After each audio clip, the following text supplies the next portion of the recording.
السلام عليكم ورحمة الله تعالى وبركاته. اللهم صل وسلم على سيدنا محمد وعلى آله وصحبه وسلم تسليما كثيرا. Aujourd'hui, je vais essayer d'expliquer quelques versets du Saint-Coran, Surat Al-Kahf. Ok? Je vais essayer de donner une explication d'un paradigme scientifique et on va essayer de transposer les versets sur les circonstances et les conditions actuelles. Voilà.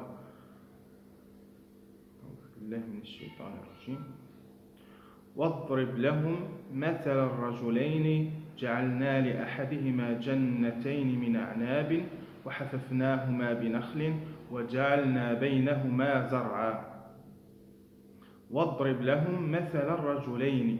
Donc ici, notre Créateur, il nous donne l'exemple de deux hommes. L'une parmi ces deux personnes, elle avait une ferme. Elle avait un grand projet rentable, très rentable, un projet d'investissement. Donc, jannatayn min a'nab. Jannatayn, ça veut dire une ferme qui donne beaucoup de rendement. La rentabilité, elle était trop élevée. Donc, la productivité, elle était trop efficace. Min a'nab. A'nab, ça veut dire les raisins. A'nab, les raisins. وَحَفَفْنَاهُمَا بِنَخْلٍ. Donc il y avait, au niveau de ces projets, il y avait beaucoup de palmiers.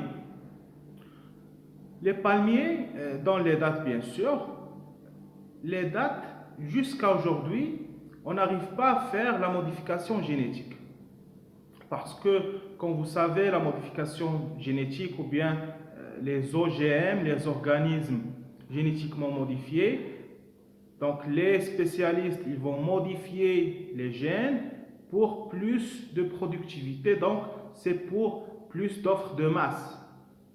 C'est vrai, la modification génétique, on va baisser donc la contenance ou bien la composition biochimique, par exemple du fruit, parce que là ce sont des fruits.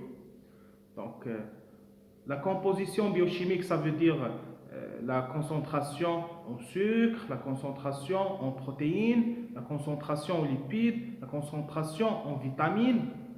Donc, quand je vais modifier génétiquement un fruit, par exemple, c'est vrai, je vais chercher à satisfaire les besoins d'une grande population, mais le revers, c'est que je vais baisser l'apport énergétique. Donc, je vais baisser la concentration des protéines, je vais baisser la concentration des sucres naturels, je vais baisser la concentration des antioxydants. Voilà. Donc, les palmiers, subhanallah, on n'arrive pas à faire la modification génétique. Et ça, c'est très bien. Parce que les OGM, c'est néfaste pour la santé. On pourra parler dans une autre vidéo des complications qui peuvent être induites par cette modification génétique. جعلنا لأحدهما جنتين من أعناب وحففناهما بنخل وجعلنا بينهما زرعا. الزرع, ça veut dire tout ce qui est céréales, ok, tout ce qui est cultivable. Voilà, blé, orge, etc. Donc Zara, également aujourd'hui, c'est modifié génétiquement pour l'offre de masse. Donc c'est rare qu'on va trouver des souches qui sont naturelles. C'est vrai, je pense qu'il y a une banque d'espèces naturelles dans un pays occidental, je ne me rappelle plus.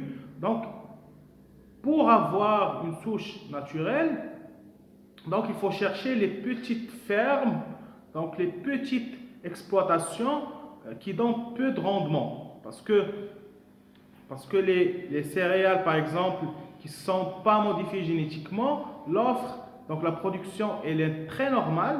Par contre, sur le plan physiologique, donc ça donne beaucoup d'énergie.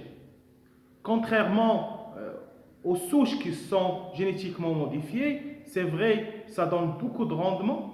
Ok, donc en termes de quantité, la masse produite, donc sur une superficie par exemple, mais sur le plan énergétique, ça veut dire kilocalories, kilojoules, c'est pas très énergétique.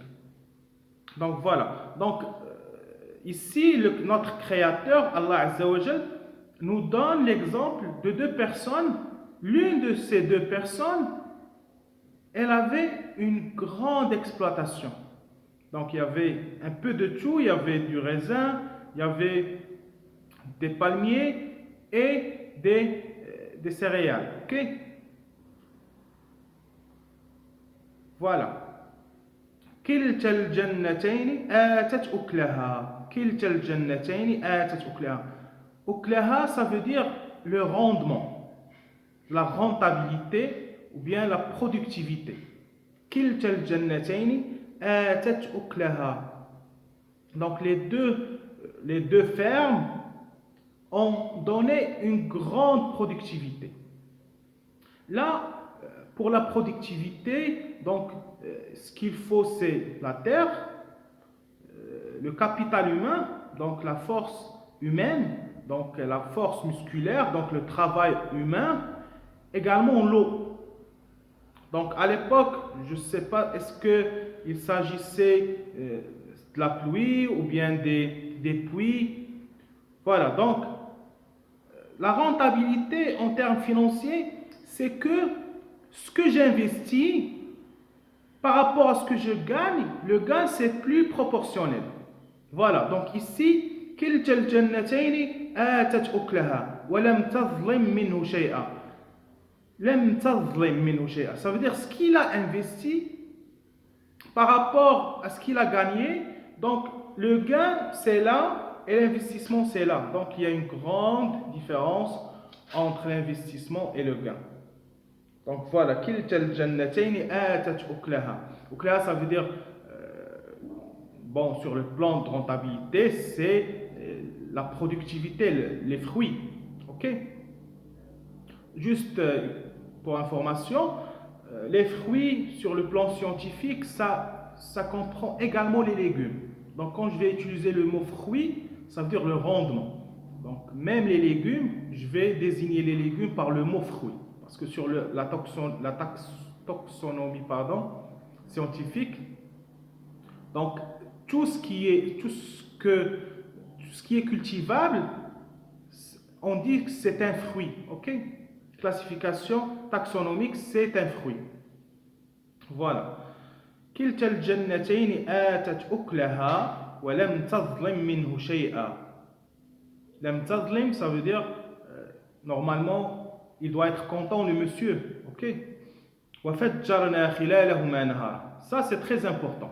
Là, Dieu nous dit que la source de l'eau, c'était une source phréatique, ok, souterraine. Voilà. وَفَجَّرْنَا خِلَالَهُمَا نَهَرًا. Nahara, ça veut dire l'eau, il émane de la terre. Bien sûr, après la pluie tombe, après il y a l'eau, après ruissellement et tout. Donc la terre va emmagasiner une grande quantité d'eau et après ça va sortir sous forme de anhar, nahara. Donc l'eau, la molécule d'eau, c'est très important pour l'espèce végétative, c'est pour le végétal, c'est très important. Il n'y a pas de réaction métabolique au niveau d'espèces végétales sans molécule d'eau, donc deux hydrogènes qui sont associés à un oxygène. Également pour l'espèce humaine, bien sûr. Également pour l'espèce animale. كلتا الجنتين آتت أكلها ولم تظلم منه شيئا وفجرنا خلالهما نهرا وكان له ثمر فقال لصاحبه وهو يحاوره أنا أكثر منك مالا. L'une des personnes, il discutait avec son copain, صاحبه. Il discutait وهو يحاوره, il discutait أنا أكثر منك مالا. Moi je suis plus riche que toi. Ok? أنا أكثر منك مالا وأعز نفرا. Donc ici il lui dit, la personne qui a qui possédait les deux grandes fermes, il dit à son ami, moi je suis plus riche. La richesse ici, c'est en termes d'argent, de liquidité. Ana aktharu minka malan. Donc c'est l'argent. Wa a'azzu nafara. Et une richesse par rapport à la descendance, aux générations, ça veut dire les enfants. Ok. Wa a'azzu nafara. Ici le mot nafara, ça pourra avoir plusieurs interprétations. Est-ce que nafara ici veut dire la descendance uniquement ou bien veut dire l'hashia, ça veut dire l'environnement, ça veut dire ses amis, les gens qui le protègent, etc. Donc, sur les commentaires, vous pouvez avoir des explications. Il y a plusieurs livres d'explications, tafsir. Donc, donc ici, la richesse, c'est une richesse donc concrétisable. Donc, il avait des fermes, ça c'est une vraie richesse. Il y avait l'eau, c'est une grande richesse. Voilà. Pourquoi je dis la terre c'est une vraie richesse? Vous allez me dire, est-ce qu'il y a une fausse richesse? Oui, il y a une fausse richesse. Par exemple, tu as des dollars sur toi, ou bien des euros, ou bien des dinars. Et à un certain moment, le cours de change de cette monnaie va baisser. Ok? Donc, ce n'est pas une vraie richesse. Par contre, quand tu as un projet, une terre, des palmiers, c'est une vraie richesse. Ok? Donc, les papiers, ce n'est pas une vraie richesse parce que la valeur intrinsèque, donc la valeur réelle de la monnaie, elle change. Parce qu'aujourd'hui, avec la globalisation et la mondialisation, donc la richesse, la valeur, elle change. C'est une fluctuation. Elle peut monter, après elle peut diminuer, après elle peut stagner. Donc la valeur réelle, c'est de posséder des choses réelles. Posséder du bétail, des fermes, etc. De l'or. L'or, c'est une richesse réelle. Vous allez me dire également, l'or, ça fluctue. Oui, également, l'or, ça fluctue. Mais en période de guerre, on préfère de l'or. C'est mieux que d'avoir des papiers. Ok? Nas'alullah al-afwa wal-afiyah. وكان له ثمر فقال لصاحبه وهو يحاوره أنا أكثر منك مالا وأعز نفرا. En fait, ce discours, il n'est pas bien. Quand je dis أنا أكثر منك مالا وأعز نفرا, ce que tu possèdes, c'est à Dieu et c'est Dieu qui vous a donné ça. Ça, on le sait très bien. Donc, la personne, elle n'a pas évoqué Dieu, il a dit أنا أكثر منك مالا وأعز نفرا. La personne, elle n'a pas dit Dieu m'a donné ça, c'est grâce à Dieu que j'ai eu ça. Elle a dit tout simplement أنا أكثر منك مالا وأعز نفرا. Donc, à chaque fois qu'on veut évoquer ou bien citer ou bien dénombrer un bien qu'on possède, il faut dire Alhamdulillah, Allah Azza wa Jal razaqani hada. Allah Azza wa Jal a'tani hada. Voilà. On continue. وَدَخَلَ جَنَّتَهُ وَهُوَ ظَالِمٌ لِنَفْسِهِ. وَدَخَلَ جَنَّتَهُ وَهُوَ ظَالِمٌ لِنَفْسِهِ. Jannatahu, bien sûr, pour enlever l'ambiguïté, c'est pas le Jannah. Le Jannah, je disais, c'est une ferme, c'est une grande exploitation. Donc tu vas trouver un peu de tout. Donc quand tu entres dans une Jannah, une grande ferme, tu vas faire comme ça, comme ça. Il y a des personnes qui sont étonnées, il y a des personnes qui vont sentir un sentiment de comme quoi ils n'ont pas une chance dans la vie. Voilà, c'est ça ma'na Jannah. Donc quand tu entres, tu es choqué. Voilà ce qu'on dit par Jannah. وَدَخَلَ جَنَّتَهُ وَهُوَ ظَالِمٌ لِنَفْسِهِ. Pourquoi ظَالِمٌ لِنَفْسِهِ? Tout simplement parce que quand il discutait avec son ami, il lui a dit أَنَا أَكْثَرُ مِنْكَ مَالًا. Et ça, c'est pas bien. وَدَخَلَ جَنَّتَهُ وَهُوَ ظَالِمٌ لِنَفْسِهِ. ظَالِمٌ لِنَفْسِهِ. Je vais essayer de décortiquer un petit peu ظَالِمٌ لِنَفْسِهِ. Il y a des personnes يظلمون أنفسهم. كيف؟ Je vais commencer par le corps humain. Quand tu prends de l'alcool, أنت ظالم لنفسك. Quand tu prends de l'alcool, أنت ظالم لنفسك. Pourquoi? Parce que l'alcool, il contient une fonction OH, oxygène avec hydrogène. Donc OH, le foie, il a une capacité limitée pour éliminer ce OH. Normalement, un excès de OH, c'est toxique pour le foie. Donc les cellules de foie, ils vont mourir. C'est l'hépatolyse. On dit l'hépatolyse, ça fait référence aux cellules du foie qui sont les hépatocytes. Donc le foie, il élabore plusieurs fonctions dans le corps. Plusieurs fonctions. C'est énorme. Subhanallah, le foie, il sécrète beaucoup de choses, beaucoup d'hormones, beaucoup de molécules, beaucoup de protéines. Il est impliqué dans la coagulation. C'est énorme. Donc cet organe, il est tout petit, il a de magnifiques fonctions. Donc quand tu prends de l'alcool, vous allez me dire, on prend l'alcool avec modération. Non. On oublie ça, modération, pas de modération. L'alcool c'est haram, okay? C'est très simple, l'alcool c'est haram parce que ça dégrade les organes. Ça dégrade les organes, ça dégrade le cerveau, okay? Ça dégrade aussi le pouvoir financier, donc le budget, ça dégrade le budget de la personne, de l'individu. Donc c'est très toxique. Donc, nas'alullah al-afwa wal-afiyah. On donne un deuxième exemple. Une personne zalimun li nafsi, c'est une personne, par exemple, qui veille la nuit. Veille la nuit pour rien. Veille la nuit pour regarder des films. Veille la nuit pour regarder des séries. Veille la nuit pour ça, voilà, pour rien.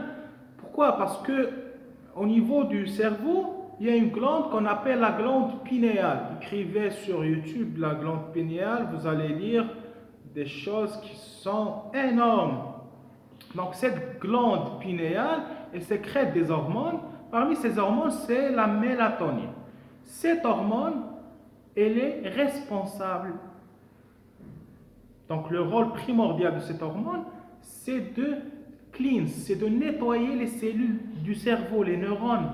Ok? Et ce mélatonine, il est impliqué également pour le cycle veille-sommeil. Donc cette voie de veille-sommeil, donc il y a la mélatonine, également il y a d'autres hormones. Ok, ce n'est pas notre sujet. Donc cette personne qui veille la nuit pour regarder des films et des séries par exemple, c'est une personne zalimun li nafsi.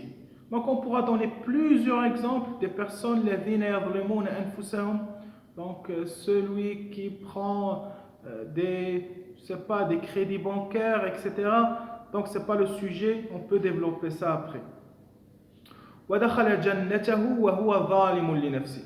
Ici dans notre contexte, ظَالِمٌ لِنَفْسِهِ, parce que il a dit à son ami أَنَا أَكْثَرُ مِنْكَ مَالًا وَأَعْزُّ نَفَرًا. Normalement il fallait dire Dieu m'a donné ça. Donc c'est ata min Allah, mais la personne kana kafiran. Ok, ودخل جنته وهو ظالم لنفسه قال ماذا قال؟ Qu'est-ce qu'il a dit? ما أظن أن تبيد هذه أبدا. ما أظن, je ne pense pas أن تبيد هذه أبدا. Je pense pas que tout ça va se dégrader. Tout ça c'est éternel. ما أظن أن تبيد هذه. تبيد, ça veut dire ça va rester comme ça va se développer, le rendement c'est bien, l'année prochaine il y aura plus de rendement, tout va bien, tout est nickel. Non, c'est pas ça. On va voir après la suite de l'histoire. Donc قال ما أظن أن تبيد هذه أبدا. Donc je pense ما أظن, donc je suis sûr. Ici ما أظن veut dire je suis sûr que ça va aller, c'est bien et tout va bien et ça va rester bien. Non. Ce qui est bien, c'est ce qui finit bien. Donc ça, on le sait. Tout ce qui est bien, c'est ce qui finit bien. قال ما أظن أن تبيد هذه أبدا وما أظن الساعة قائمة. Donc la personne, elle était kafir. لا يؤمن باليوم الآخر. وما أظن الساعة قائمة. الساعة, ça veut dire يوم القيامة. Ça veut dire l'au-delà. Ça veut dire la vie qui vient après cette vie qu'on vit aujourd'hui. Donc on va continuer dans la deuxième vidéo. Merci.